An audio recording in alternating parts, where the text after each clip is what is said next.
옛날 조선시대 선비들은 마음이 심란하거나 막 정신이 복잡하거나 산란하거나 또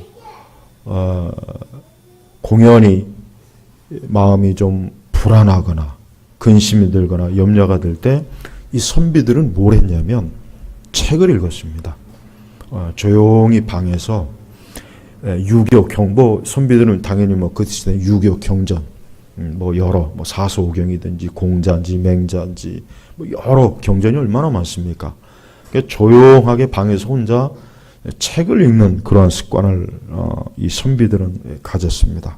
그러니까 사람이 자기를 다스리는 방식 중에 하나가 뭐냐면 책을 읽는 거예요. 그러니까 우리 조선시대 우리 선비들은 전 그게 굉장히 좋은 것 같다는 생각이 들어요. 왜냐하면 사람이 마음이 심란하고 불안하고 괜히 막 심사가 뒤틀리고 뒤숭숭하고 그럴 때 대체로 보통 어쩔 줄을 모르잖아요. 이것도 해보고 저것도 해보고 어떻게 할지 몰라서 막 방황을 한단 말이에요. 그럴 때 그 마음을 바로 딱 잡기에 가장 좋은 게 뭐냐면 좋은 책을 읽는 거예요. 그건 틀림없어요.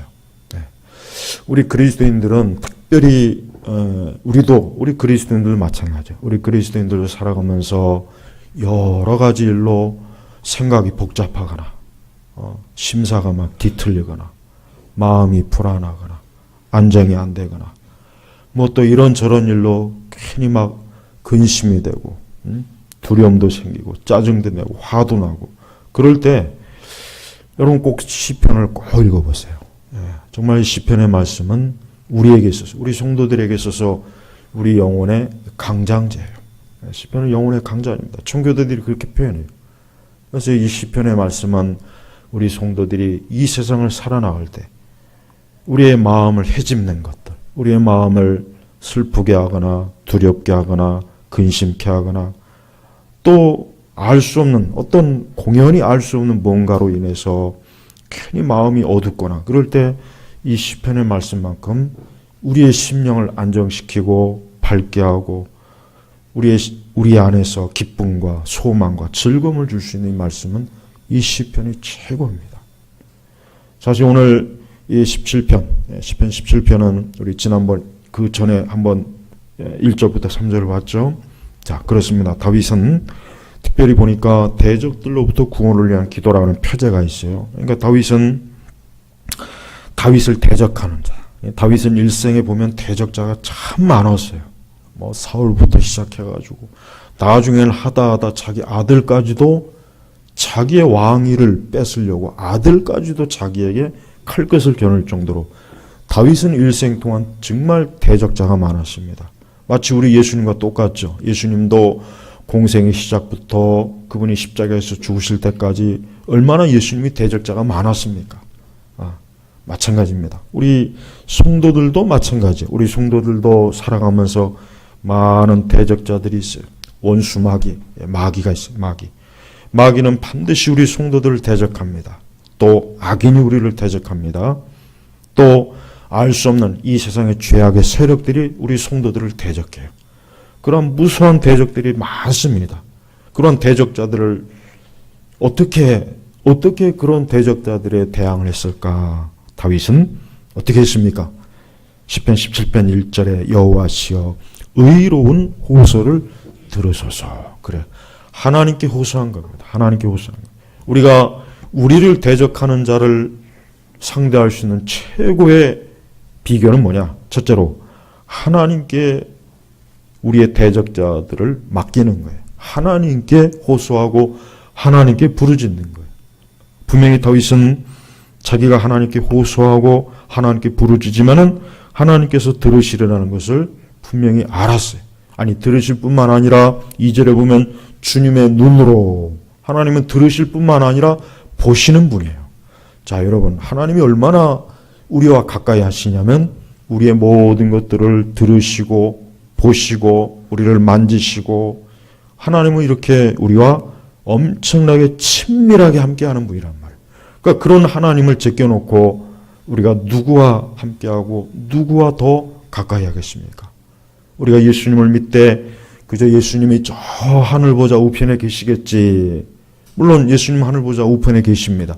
그러나 거룩한 성령께서는 내 안에서, 성령께서 나와 함께하면서 내 모든 신음소리와 내 탄식과 나의 괴로움과 나의 피곤함과 내 불안함과 내 염려와 내 모든 것들을 살피시는 분이야. 바로 다윗의 기도는 그게 너무나 잘 드러나 있어요. 그래서 다윗은 자기의 기도, 그러니까 자기 호소를 들어주시고 이것들을 봐주시고 그리고 나를 살피십시오. 내 마음에 어떠한 무엇이 있는가, 하나님 보시기에 합당하지 못한 게 있으면은 그것까지도 하나님이 살펴주십시오 하고 하나님 앞에 호소하는 거예요. 그래요, 여러분. 우리 성도는 이 땅을 살아가면서 우리가 대적을 이기려면 하나님께 호소를 잘해야 돼요. 호소를 잘해야 되는 것입니다. 사람한테는 호소할 필요가 없어요. 사람한테는 호소해봐야 아무 유익이 없습니다. 득이 없습니다. 오히려 더 괴로워요. 하나님 앞에 호소하는 거예요. 다윗은 자기의 신하나 자기의 아내나 자기의 남편이나, 아니 다윗이 남편이 아니지, 하마터면 큰일 날 뻔했네. 잘못하면 동성애자라고 또 소문나겠네. 다윗은 가까운 누구에게 호소하지 않고 누구에게요? 여호와시오. 근데 여러분, 이러한 말씀이 시편에 엄청나게 많아요. 근데 왜 그렇게 가만히 보면 우리 성도들이 하나님께 호소하는 걸 잘 안 해요. 못하거나 아니면 막상 정말 호소해야 될 때 왜 하나님 앞에 나아가지 않고 왜 이렇게 안절부절합니까? 그러지 마세요. 항상 다윗을 본받으세요. 다윗을 본받으십시오. 하나님께 호소하십시오. 여러분이 특별히 시편의 말씀을 매일매일 읽는다면은 여러분에게 영혼의 영양제가 돼요. 영양제. 여러분의 영혼을 강하게 할 수 있는 말씀이 시편 말씀이 최고입니다. 다윗처럼 하나님 앞에 호소하세요. 호소하면서 어떻게 호소냐? 주여 내 모든 것들을 들으시고 보시옵소서, 나를 살펴보시옵소서. 하나님 앞에 구체적으로 이렇게 나오는 거예요. 왜? 하나님이 진짜 그렇게 하시니까. 그러니까 절대로 우리는 하나님을 멀리 있다고 생각하거나 내가 하나님을 멀리하면 안 돼요. 우리가 하나님을 믿는다는 것은 하나님을 가까이 한다는 뜻이에요. 하나님을 가까이 한다는 건 뭡니까? 하나님을 모시는 거예요. 항상 하나님을 모시는 거예요. 그분을 자주 모시는 거예요. 자주. 그래서 기도의 유익이 뭡니까? 기도의 유익은 다른 게 아닙니다. 하나님을 자주 모시는 거예요. 주님, 나하고 얘기하세요. 주님, 내 호소를 들어보십시오. 주님, 내 형편을 한번 보십시오. 내 이 상황을 하나님 보시옵소서. 하나님을 모셔드리는 거예요. 이게 얼마나 좋습니까? 그럴 때 대적자들을 이길 수가 있어요. 그럴 때 대적자들을 이길 수가 있어요. 그래서 앞으로 여러분 어떤 일이 있어도 하나님 모시는 일은 정말 잊지 마시고 게으리 하지 마세요. 항상 하나님을 모시는 거예요. 성도들은 우리는 우상 숭배자가 아니잖아요. 여러분 우상 숭배자들 보십시오. 결국 그들은 뭡니까? 우상을 모시는 거예요. 우상을. 절에 가서 불공을 하거나 무당집을 찾아가거나. 어제는 내가 유튜브를 보면서 유튜브에 보면은 이 무당들도 요즘은 유튜브를 엄청 활용을 많이 해요. 네, 유튜브에 보면은 무당들이 그 무속에 관한 상담을 유튜브를 통해서 많이 합니다. 내가 그래서 거기서 이제 주 예수를 믿으라 그냥 너와 내 집 구원을 얻으리라 댓글을 한 대여섯 개 단 것 같아요. 오늘부터 부지런히 한번 달아보려고 그래요. 무당 그 유튜브 거기에. 그 보면은 많은 사람들이, 우리나라 사람들은 정서적으로 무속이 있잖아요. 오죽하면 여러분 교회 다니는 사람들도 급할 때는 무당집 가요. 그런 사람들 꽤 있습니다. 정말 있어요. 무당집에 가서 점을 치거나 무당한테 막 문제를 해결하려고 그래. 그러니까 우리나라 사람들은 유난맞게 이 무속 기질이 있거든요. 근데 우리는 그런 이 세상 사람들이 그런 어려움과 고통을 당할 때 대체로 우리나라 사람들은요, 아무리 대학을 나오고 똑똑하고 박사학위를 받고 그렇게 지성인이라도요, 무속을 찾아가는 일이 상당히 많아요. 정치하는 사람들이 선거 시즌 되면 국회의원이나 대통령 이럴 때도요, 무속 찾아가지 않습니다. 가서 내가 이번에 어떻게 될까 하고, 또 내일 또 수능이죠. 그럼 또 무당 찾아가서 부적 받아가지고 이 부적 갖고 시험장에 들어가라. 그런 사람도 있고. 그렇습니다. 우리나라 사람들은 특히 아주 우리나라 사람들 수천 년 동안 우리에게는 무속 기질이 있어요. 이게 좀처럼 빠지지 않아요. 그러니까 우리 교회 다니는 사람들도 예전에 보면은 기도하는 걸 가만히 보면은 이게 상대만 다르지 이 성황당 가서 이거 하는 거나 거의 비슷한 게 너무 많아요. 옛날 우리 초기 때 우리 초기 그 기독교 신앙 때 그래도 하나님께서는 불쌍히 여기셔서 이제 신을 바꿨으니까 뭐 형태야 좀 어떻든 하나님 그냥 받아주시는 거예요. 그러니까 우리는 그런 모든 상황 속에서 하나님 앞에 나가야 돼요. 하나님 앞에. 그게 우리에게 정말 중요한 것입니다. 여러분 이런 걸 무시할 수가 없어요. 우리가 아무리 뭐 똑똑하고 모든 게 뭐 대단하다고 해도 인간은 누구나 다 절벽 위에 있을 때가 있고 낭떠러지에 있을 때가 있고 극한 상황일 때가 있어요. 괴로울 때가 있어요. 사방이 막힐 때가 있어요. 그럴 때 어떻게 합니까? 여호와시여 여호와시여 바로 이거예요. 이게 얼마나 좋습니까? 이게 피난처란 말이에요. 그러니까 우리 성도들은 하나님께서 우리에게 허락하신 이 특별한 은혜 만물의 창조자시오 우리의 구원자가 되신 우리 하나님 아버지께 나아가는 거 이게 큰 복이에요. 이게 복이란 말이에요. 이게 복. 다른 게 복이 아니에요. 귀신을 섬기고 우상을 쫓고 허망한 것에 가서 자기의 인생과 삶을 기대는 것 그거는 결국은 멸망이라. 그러니까 우리는 그런 길로 가면 안 돼요. 그래서 우리의 평생 여호와시여 여호와시여 내 호소를 들어 호소 의로운 호소 얼마나 다윗이 그냥 괴롭고 힘들면 호소라는 표현을 썼겠어요. 호소하는 거 하나님 앞에서 호소하는 겁니다. 성도가 하나님 앞에 나가서 호소할 때 반드시 하나님께서 그것을 어떻게 합니까? 들어주십니다. 하나님 그걸 보시거든요. 그걸 직접 하나님의 손으로 다루시는 분이에요. 그래서 우리는 어떠한 때라도 하나님 앞에 호소하는 걸 절대 잊지 마세요. 아주 이거는 기본이에요. 기본 중에 기본이란 말이에요. 이걸 잊지 말란 말이에요. 이거를. 이렇게 좋은 걸 하나님이 우리에게 허락하셨는데 우리가 어떻게 하나님 앞에 나아가지 않을 수가 있겠습니까? 자, 4절에 보면은 다윗은 사람의 행실에 관하여 말한다면 나는 주님의 입술의 말씀을 따라 포악한 자에게부터 나를 지켰습니다. 그래요. 다윗은 항상 자기의 가는 길이 하나님의 말씀, 좀 더 정확하게 하면 율법이겠죠. 그러나 우리 신약 성도들은 성경 전체입니다. 그렇습니다. 다윗은 자기의 모든 가는 길을 언제나 말씀이라고 하는 거기다 딱 붙여놨어요. 그러면서 포악한 자의 길로 이 포악자가 뭡니까? 악인입니다. 악인. 악한 자들. 그러면서 그러한 길로부터 나를 지켰습니다. 내 걸음이 주님의 발자취를 지켰고 내 발에 실족지 않았습니다. 인생을 바르게 살고 싶으면 우리가 인생을 실족하고 싶지 않잖아요. 우리의 삶이 무너지거나 낭떠러지에 떨어지고 싶지 않다면 우리의 삶이 실패하고 싶지 않다면 우리의 삶이 망가지지 않기를 원한다면 어떻게 되어 있습니까? 하나님 말씀을 따라가야 돼요. 계명을 쫓아가야 돼요. 인생이 왜 망가집니까? 사람의 길이 왜 망가지겠어요? 말씀을 벗어나는 거예요. 여러분 수많은 인생들이 왜 누구나 다 할 것 없이 보면은 다 그 인생에 그릇돼요. 망가져요. 무너져요. 왜 그렇겠습니까? 말씀을 따라가지 않아서 그런 거예요. 우리에게는 그렇기 때문에 이 하나님의 말씀을 따라 여기 입술의 말씀 결국 뭐예요? 하나님의 입으로 나온 것 좀 더 구체적으로 영감된 계시된 성경을 얘기하는 것입니다. 구약시대는 율법 이 구약성경 전체를 얘기하겠죠. 더 구체적으로 하면 모세오경을 얘기하겠죠. 네, 그래요. 우리는 이 성경의 말씀을 따라 우리가 갈 때 성경의 말씀을 따라 내 삶을 거기다 딱 놓았을 때 어때요? 우리는 실족지 않은 거예요. 근데 다윗도 실족한 적이 있죠? 다윗도 아무리 하나님의 사람이지만 다윗도 몇 번 실족했습니까? 왜 실족했겠습니까? 그도 하나님의 계명을 따라 가지 않아서 그도 하나님의 계명을 따라가지 않았을 때 실족한 거예요. 바로 그걸 우리에게 본으로 보여준 거예요. 성경은. 그러니까 너희들도 이와 같이 성경에 그렇게 하나님의 사람이라고 하는 사람도 말씀을 따라가지 않을 때 실족한다는 걸 성경에서 보여주는 것입니다. 그러나 우리 예수님은 단 한 번도 실족지 않았어요. 우리 예수님께서는 단 한 번도 실족지 않았어요. 베드로도 실족했습니다.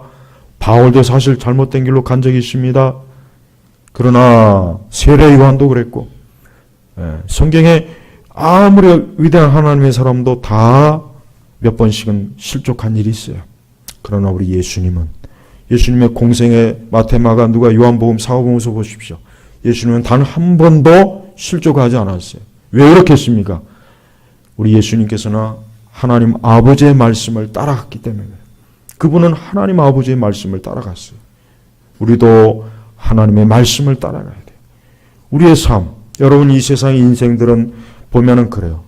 수많은 사람들이 하나님의 말씀, 진리의 말씀을 따라가면 되는데 허망한 철학자, 허망한 경제학자, 허망한 이상주의자, 허망한 정치가들, 심지어 허망한 종교인들, 그들을 따라가다 실족해요. 여기서 실족한다는 건 자칫하면은 멸망하는 거예요. 성경에서 결정적으로 실족한 사람이 누구입니까? 가룟 유다죠. 가룟 유다는 성경 전체에서 가장 처참하게 실족한 사람이에요. 이 가룟 유다, 예수님의 말씀을 따라가지 않았어요. 어느 순간부터 가룟 유다는 엇나갔어요. 엇길로 갔어요. 성경에 보니까 마귀가 그 속에 들어갔다 그랬어요. 그렇습니다.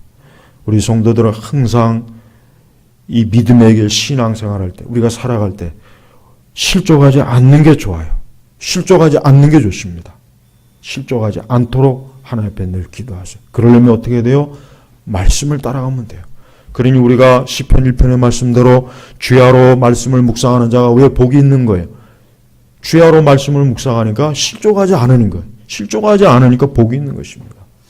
여러분 수많은 하나님 모르는 사람들이 겉으로 볼 때 아무리 화려해 보이고 그들이 행복해 보이고 그들이 부족한 것이 없어 보이고 참 저들은 뭐 하나 부족한 거 없어 보여 행복해 보여 해도 그들이 하나님의 길을 따라가지 않는 한 말씀의 길을 따라가지 않는 한 그들은 이미 실족한 거예요. 하나님 믿지 않는 사람이 이미 실족한 거예요. 실족할 게 아니라 이미 실족한 거라니까요. 얼마나 이게 처참합니까? 우리 믿는 성도들은 하나님을 믿고 하나님을 가까이 하는 거 이게 우리의 삶의 가장 안전판이야. 안전판. 하나님만 온전히 믿고 그 말씀만 가지고 있으면 지금 어떠한 상황도 염려할 거 없어요. 어떠한 것도 우리를 해치거나 우리의 대적들이 우리를 이기지 못합니다. 우리는 내가 하나님 말씀을 따라 가는지 안 가는지를 살펴봐야지 그걸 생각하지 않고 주변의 상황을 보거나 사람의 눈치를 보거나 세상의 상황을 보거나 그러면은 안 돼요. 그러지 말고 말씀을 따라. 그래서 다윗은 나는 주님의 입술의 말씀을 따라 그랬잖아요. 대적자들이 뭐라고 하던 대적자들이 어떻게 뭐라고 그거 신경 안 썼어요. 나는 주님의 입술을 따라 포악한 자에게로부터 어때요? 나를 지켰습니다. 나를 지킨 거예요. 그러니까 성도는 세상이 악하다, 타락하다 핑계대지 말아요. 세상이 악해서 나도 타락했어요. 세상이 막 이러니까 뭐 나라고 어쩔 수 있겠습니까? 그런 핑계를 대면 안 돼요.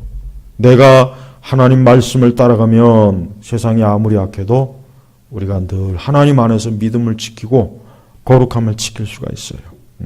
얼마나 이 말씀이 귀합니까? 나는 주님의 입술의 말씀을 따라. 여러분이 매일 아침 하루를 시작할 때 주여 오늘도 내가 주님의 입술의 말씀을 따라가게 하소서 그 기도를 하세요. 매일매일. 여러분 자녀들도 걱정되죠. 오늘 우리 애들이 바른 길로 가야 되는데 걱정할 거 없습니다. 우리 아이들이 말씀의 길 따라가게 해주세요. 그러면 돼. 평생토록 우리 아이들이 말씀의 길 따라가면요 절대 실족하지 않습니다. 그게 제일 중요한 겁니다. 우리 아이들이 말씀의 길을 따라가면 평생토록 우리 아이들의 인생에 걱정할 게 없습니다. 하나님이 다 함께 하시. 제일 나쁜 건 그 말씀의 길에서 벗어나는 게 제일 나쁜 거죠. 이게 제일 나쁜 겁니다. 이게 사실은 가장 치명적인 해가 되거든요. 공부를 잘하고 뭐 세상에서 뭘 잘하고 이것보다 제발 우리 성도들은 나나 우리 자녀들이 말씀의 길을 따라가. 하나님의 입술의 말씀을 따라가면 돼요. 그러니까 뭐든지 보면 그래요. 뭐든지 하여튼 말씀을 따라가면 돼요. 말씀을 따라가면은 확실히 하나님께서 다 우리의 발걸음이 실족하지 않게 또 그릇된 길로 가지 않게 하나님께서 축복을 주실 길로 하나님 가게 하셔요. 그래서 보니까 6절에 주께서 내게 응답하실 것이므로 내가 주님을 부릅니다. 하나님이 시여 내게 귀를 기울여서 내 말을 들으소서. 다윗은 여기에서 한 가지 큰 믿음이 있습니다. 뭡니까? 주께서 내게 응답하실 것이므로. 그러니까 다윗은 자기가 하나님을 부르고 하나님을 찾으면 하나님이 응답하실 것이다. 그 확신이 있습니다. 우리가 하나님께 기도할 때 확신을 가지고 기도하세요. 하나님 응답하실 것이다. 하나님 응답해 주실 것이다. 이렇게 아예 단정적으로 주께서 내게 응답하실 것이므로 내가 주님을 부릅니다. 응답하실 것이. 그러니까 다윗은 뭡니까? 하나님께서 자기의 기도를 듣는다는 것을 확신한 거예요. 자기의 기도를 혹 들을 수도 있고 안 들을 수도 있고가 아니라 나는 내가 하나님께 기도하고 부르지면 응답하실 것이다. 그래서 다윗은 확신을 가지고 하나님 부릅니다. 그래서 하나님이시여 내게 귀를 기울이셔서 내 말을 들으소서. 우리가 기도할 때 우리의 말은 하나님이 들으셔요. 참 이거는 간단한 건데 이 간단한 게 그렇게 실제적으로 우리의 실천신앙에서 이렇게 잘 적용이 안 되는 것 같아요. 이게 간단한 건데도 이렇게 적용이 안 되는 것 같아요. 여러분 기도는 자주 해야 돼요. 여러분 기도는 어쩔 수가 없습니다. 누가 기도를 잘하냐면 기도를 많이 하는 사람이 기도를 잘해요. 이겁니다. 단 하나예요. 기도를 많이 하는 사람은 기도를 잘하게 돼 있어요. 기도가 그럽니다. 기도를 적게 하는 사람은 기도를 못합니다. 그러나 기도를 많이 하는 사람은 기도를 잘하게 돼 있어요. 그 사람은 자기가 하나님 앞에 기도하는 것에 응답을 확신합니다. 이전에도 내 기도의 응답을 내 기도에 들으신 주님이 내 기도를 들으셨다는 것이 어때요? 아니까 그런 것들을 자주 체험하고 자주 겪으니까 그는 어때요? 기도하면 할수록 자기의 기도가 응답될 거라는 걸 알고 어느 순간부터는 하나님 앞에 의심함에 나오지 않고 확신을 가지고 이렇게 다윗처럼 확신을 가지고 나옵니다. 이게 기도의 어떻게 보면 재미죠. 아이들 자게 내버려둬요. 그냥 자라 그래 괜찮아. 엎드려 자. 누워서 자 그냥. 아이들 예배에 참여하는 것만으로도 괜찮아요. 상관없어요. 어차피 다 듣게 돼 있어요. 그 영혼은. 여러분 우리는 응답하세요. 응답. 제발 의심하지 마세요. 하나님은 응답하시는 분, 응답하시는 분. 7절에 보면 대적하는 자들에게서 피난처를 구하는 사람을 오른손으로 구원하는 분이시여 주님의 인애를 나타내소서. 예. 그래요. 우리의 피난처는 누구입니까? 오직 우리 주님이에요. 우리 예수님이에요. 다른 데 피난처 없어요. 우리 국가가 어렵죠 지금? 우리 대한민국이 지금 어렵잖아요. 하나님만이 우리의 피난처가 돼요. 우리의 가정이 어려울 때 누가 피난처가 되어줍니까? 주님이 우리의 피난처가 되어줘요. 내가 어려울 때 누가 피난처가 되어줍니까? 주님밖에 없어요. 정말에 주님밖에 없어요. 어느 누구도 내 피난처가 못 되어줍니다. 가족도 못 되어줘요. 우리는 나의 피난처는 오직 주님이에요. 이 피난처는 뭡니까? 안전합니다. 거긴 대적달로부터 보호를 받습니다. 거기는 어떤 해를 입지 않는 곳이에요. 안전한 곳이에요. 우리는 항상 피난처 되신 예수님에게 달려가야 돼요. 늘 달려가야 돼요. 세상이 험할 때, 악이 밀려올 때, 악인이 번성할 때, 우리 자신이 환난과 어려움을 당할 때, 영적인 시험과 어려움을 당할 때 우리의 피난처가 되신 주님에게 신속히 달려가면 주님이 구원하시네. 구하는 사람. 피난처를 구하는 사람이 누구? 우리 성도들이 하나님께 피난처를 구하죠. 우리 성도 외에는 하나님께 피난처를 구하는 사람이 없죠. 다 허망한 피난처를 구해요. 허망한 거. 여러분 그 돼지 삼형제 이야기 알죠? 뭐 첫째 돼지, 둘째 돼지, 셋째 돼지 막 이야기했잖아. 마지막 셋째 돼지는 튼튼한 벽돌로 져갖고 어떤 늑대가 침입하지 못하는 거. 그래요. 우리는 이 세상에서 유일한 안전한 피난처는 우리 주님이십니다. 우리 주님이시죠. 정말 우리 주님이시죠.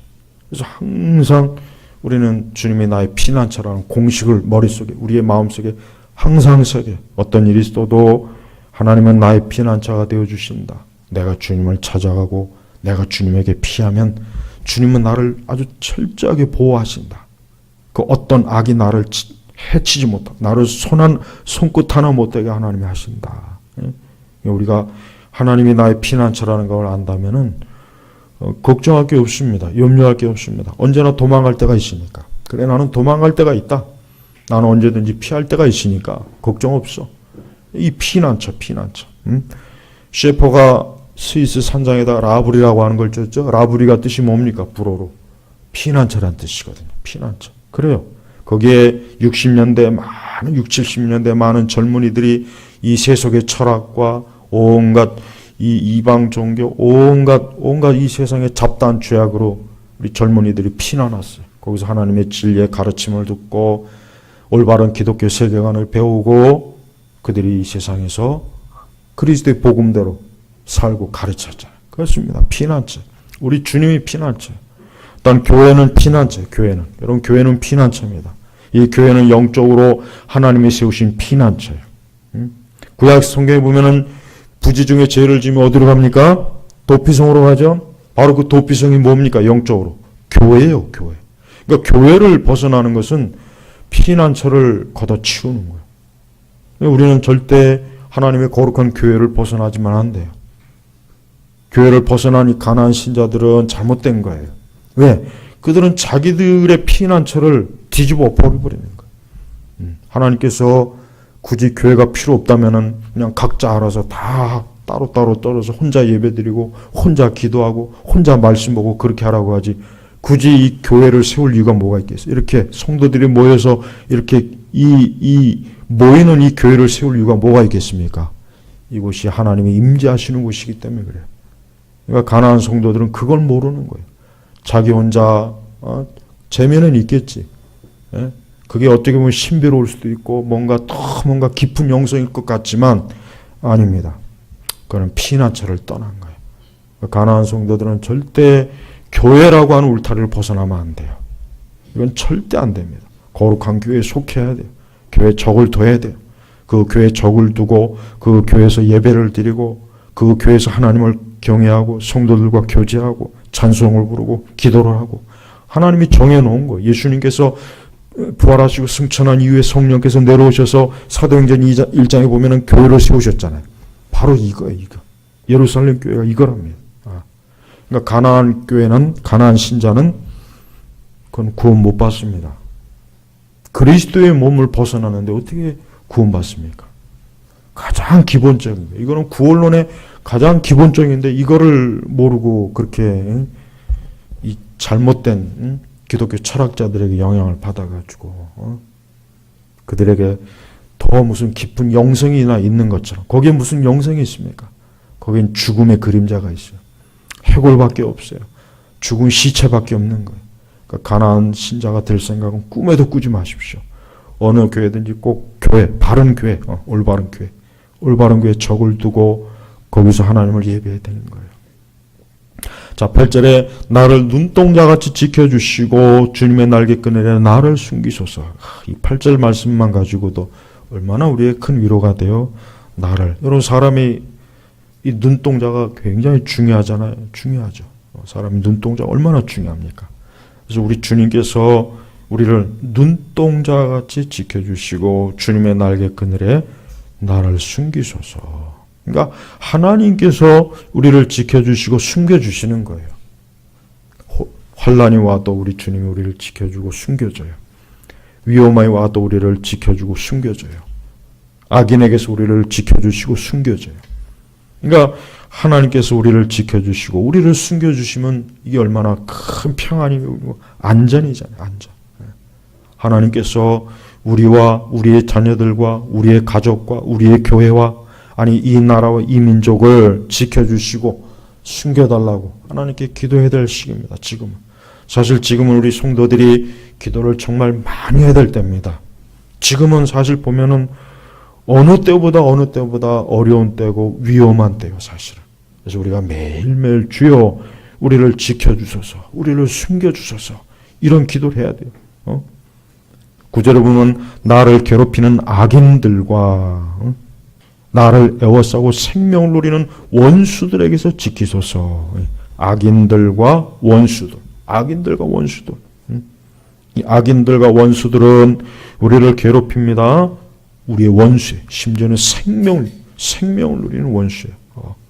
그러니까 다윗의 이 대적자들은 보통 대적자들이 아니라 다윗의 생명까지도 노리는 자, 생명. 마치 예수님을 노리는 자들이 있었죠. 유대인들, 그 제사장들과 바리새인들이 예수님을 죽이려고 노렸잖아요. 그때 예수님께서 얼마나 많은 기도를 하셨습니까?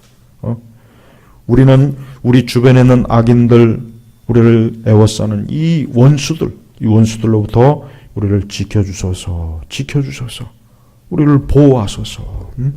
10절에 보면은 그들은 자기 기름에 잠겼으며 그 입으로 거만하게 말합니다. 그들은 이제 우리의 걸음을 에워싸고 우리를 노려보며 땅바닥에 메어치려고 합니다.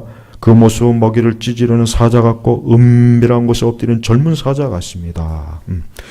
자, 은밀한 곳에 엎드린 젊은 사자라는 표현 말씀이 나오니까 생각이 나네요. 이 동물 프로그램 보면은 정말 이 사자나 이것들은 그 먹이를 잡을 때 그 덩치 큰 놈이 아주 땅바닥에 그냥 엎드려가지고 먹이를 잡으려고 하는 그 모습이 정말 그대로 이 말씀 그대로. 여러분, 이 악인들과 원수들은요, 어느 날 갑자기 튀어나와요. 어느 날 갑자기 튀어나옵니다. 그래서 우리가 항상 기도하지 않으면 안 되는 이유가 뭐냐면, 어느 날 갑자기 어디서 이 사자가 은밀한 곳에 엎드려, 은밀한 곳.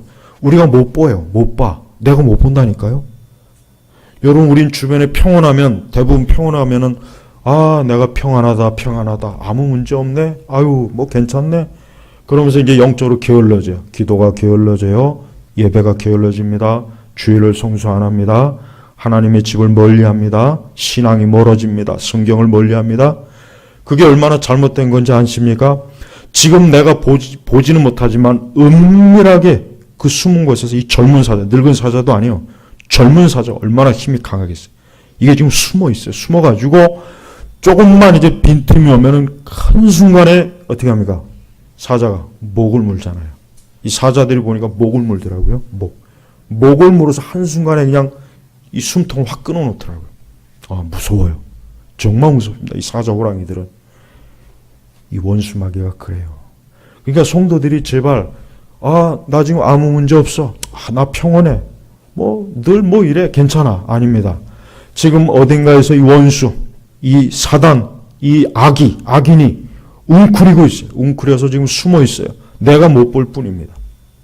내가 못 보는 거예요. 근데 주님은 보셔요. 주님은 그 모든 걸 보시는 거예요. 우리가 항상 기도해야 돼요. 항상 하나님 앞에 나오지 않으면은 이 은밀한 곳에 엎드린 사자가 나를 어때요? 메어치려고, 먹이를 찢으려고. 우리를 노리고 있다는 거예요. 그래서 성도들이 영적으로 이런 걸 봐야 돼요. 영적으로. 야, 내가 이게 지금 영적으로 흔히 얘기해서 영안이 밝으며 영적으로 깨어있는 사람은 이러한 말씀을 통해서 늘 지금 내가 보지 못하고 느끼지 못하지만 어딘가에 모르게 이 시험거리와 이 사자 같은 게, 이 맹수가 나를 찢어서 메어뜨리려고 나를 노리고 있다는 걸 압니다. 그래서 한순간도 기도를 놓지 않는 거예요. 혹시라도 여러분들이 기도에 게으르고 영적으로 나태해질 때마다 이 말씀을 기억하시오. 은밀한 곳에 엎드린 젊은 사자가 지금 나를 노리고 있어요. 나를 노리고 있는 거예요. 이게 분명히 어느 한순간에 갑자기 튀어나와서 내 삶의 어느 한 중요한 부분을 확 휘어잡아가지고 그냥 찢어버리고 메어쳐버린단 말이에요. 네. 이거 절대 영적으로 나태하면 안 됩니다. 그래서 예수님께서 뭐라 했습니까? 늘 깨어있으라. 늘 깨어있어야 돼요. 몸이 피곤해도 피곤해요. 바빠요. 아니야. 젊은 사자는 그런 거 안 가려요. 우리를 봐주지 않습니다. 오히려 우리가 그럴 때 더 젊은 사자는 우리를 더 찢으려고, 메어치려고, 더 기회가 좋은 기회예요. 그러니까 절대로 여러분 방심하지 마세요. 우리 성도는 영적으로 방심하면 그게 언제까지 그렇게 그냥 가지 않아요. 반드시 이 은밀한 곳에 엎드리는 젊은 사자가 꼭 튀어나옵니다. 요것들이 꼭 튀어나와서 반드시 사고를 일으키 일을 저질러. 그래서 우리를 아주 힘들게 그러니까 그 전에 이것들이 나오려고 할 때 하나님께서 이 젊은 사자를 확 집어가지고 메어 쳐야 우리가 살잖아요. 하지만 우리가 기도하지 않으면은 이 젊은 사자가 우리를 찢어버립니다. 무서운 거예요, 무서운 거. 그러니까 명심하십시오. 은밀한 곳에 엎드리는 젊은 사자가 우리 주변에 항상 있어요. 이게 빙빙 돌고 있어요. 빙빙 돌고 있는 거예요. 빙빙. 근데 이걸 모르고 그냥 영적으로 잠을 자거나 게으를 때 반드시 젊은 사자는 튀어나옵니다. 아주 튀어나와서 치명적인 해를 주는 거예요. 자, 근데 이럴 때 다윗이 하나님께 호소하니까 13절에 여호와시여 일어나소서 그를 대항하여 굴복시키고 주님의 칼로 악인에게서 나를 생명을 구원하소서. 그래요. 하나님만이 이 악인과 은밀한 곳에 있는 포악한 사자를 메어칩니다. 거기서부터 나를 건집니다. 14절 여호와시여 사람에게서 그들의 생에 자신들의 목을 받는 세상 사람들에게서 주님의 손으로 나를 구원하소서. 주께서 제물로 그들의 배를 채우시니 그들은 자녀들로 만족하며 남긴 것을 그 아들에게 물려줍니다. 그러니까 이 14절 말씀이 뭡니까? 인생의 허무합니다. 이 사람들의 어리석음, 미련함이요. 다윗은 오직 하나님에게만 자기의 소망을 뒀어요. 미련한 사람들에게 소망을 두지 않았습니다. 재물과 자신들의 승리와 성공과 만족 그런 게 아닙니다. 15절 보니까 그러나 내 자신은 다윗은 의로운 중에 주님의 얼굴을 볼 것이니 내가 깨어날 때 주님의 형상으로 만족하겠습니다. 이게 부활의 말씀입니다. 사실은. 여러분 우리는 죽음을 두려워할 필요가 없습니다. 우리가 숨이 끊어지는 그 순간, 성도는 숨이 끊어지는 그 순간 어때요? 주님의 얼굴을 봅니다. 죽음을 두려워하지 마세요. 성도는 어떤 일이 있어도 죽음을 두려워할 필요가 없어요. 왜? 오늘 말씀처럼 내 자신은 의로운 중에 주님의 얼굴을 볼 것이니 내가 깨어날 때 주님의 형상으로 만족하겠습니다. 그렇습니다. 깨어날 때 부활의 아침, 부활의 날, 내가 이 땅에서 죽음의 사망의 골짜기를 넘어가서 요단강을 건너 시온에 이르를 때 주님의 얼굴을 보는 거예요. 그러니까 성도는 죽음을 두려워할 필요가 없어요. 두려워할 필요 없어요. 얼마나 좋습니까? 지금 우리가 주님을 보고 싶어도 못 보잖아요. 만지고 싶어도 못 보는데 죽음이 와서 눈을 뜨니까 내 앞에 주님이 계셔요. 그분을 만질 수도 있고 그분과 손을 잡을 수도 있고 그분과 이제는 눈으로 볼 수도 있고 얼마나 좋습니까? 그러니까 성도는 큰 소망이 있는 거예요. 소망. 그러니까 다윗은 자기의 그 어떤 것도 자기 뭐 대적자도 뭐든 상관없다. 나는 결국 부활의 아침에 주님을 볼 것이다. 하는 이 영광스러운 소망이 있어요. 그러니까 여러분 성도는 이 세상이 아무리 절망적이고 세상이 지옥 같고 세상이 어때도 사실 궁극적으로 우리에게는 그게 사실 아무 상관이 없습니다. 왜? 우리는 주님의 얼굴을 볼 것이니까. 주님의 영광스러움을 볼 것이니까. 그러니까 제일 불쌍한 것은 하나님 안 믿고 이 죄악의 많은 세상에서 악인들로 인해 고통받고 그들이 죽음 이후에도 영원히 형벌받는 사람들이 그래서 제일 불쌍한 거예요. 그들이 불쌍한 거예요. 그들이 세상에서 아무리 많은 거 가졌어도 그거 별 소용이 없습니다. 사실은. 소망이 없는 거예요. 우리 제너바교회 성도 여러분, 오늘 시편 17편은 우리가 참 매일매일 읽어도 좋아요. 아까 얘기했지만은 특별히 마음이 심란하고 공연히 마음이 막 불안하고 심사가 뒤틀리거나 우리가 영적으로 시험이 들거나 우리가 공연히 우리 마음이 약해질 때 또 주변의 악인과 대적들로 인해서 또 세상의 악한 타락으로 인해서 우리 스스로가 엄청나게 위축될 때, 약할 때, 약해질 때 어때요? 이 말씀은 위로가 돼요. 그럴 때마다 말씀을 읽으십시오. 이 말씀 자체가 우리에게 하나님이 주시는 위로요, 소망이요, 약속이에요, 약속. 오늘도 이 귀한 말씀을 통해서 우리 모든 제너바 교회 성도 여러분들이 영혼의 강함을 얻으십시오. 영혼의 양식을 삼으십시오. 주님이 우리를 보고 우리를 손을 잡고 우리와 함께 하십니다. 또 궁극적으로 우리는 이 말씀 끝절에 내가 깨어날 때 주님의 형상, 우리는 주님을 봅니다. 그분을 만납니다. 그분을 마주해야 할 것이에요. 그 영광스러움을 기억하시면서 항상 이 땅에서 주님과 함께하는 낙을 누리시기를 주의 이름으로 축복합니다. 기도하겠습니다. 하나님 아버지 감사합니다. 오늘 특별히 시편 17절의 이 귀한 말씀을 우리가 보았습니다. 아버지 하나님, 이 말씀 그대로 우리 영혼을 하나님께서 눈동자 지켜주시고 주님의 날개 그늘 아래 보호해 주십시오. 숨겨 주옵소서. 이 세대 악으로부터, 악인으로부터, 재앙으로부터 우리를 지켜줄 줄 믿습니다. 우리 제노바 교회 모든 성도들을 보살펴 주시고 저들의 심령이 오늘 말씀으로 강건하게 하옵소서. 예수님의 이름으로 기도 올렸습니다. 아멘.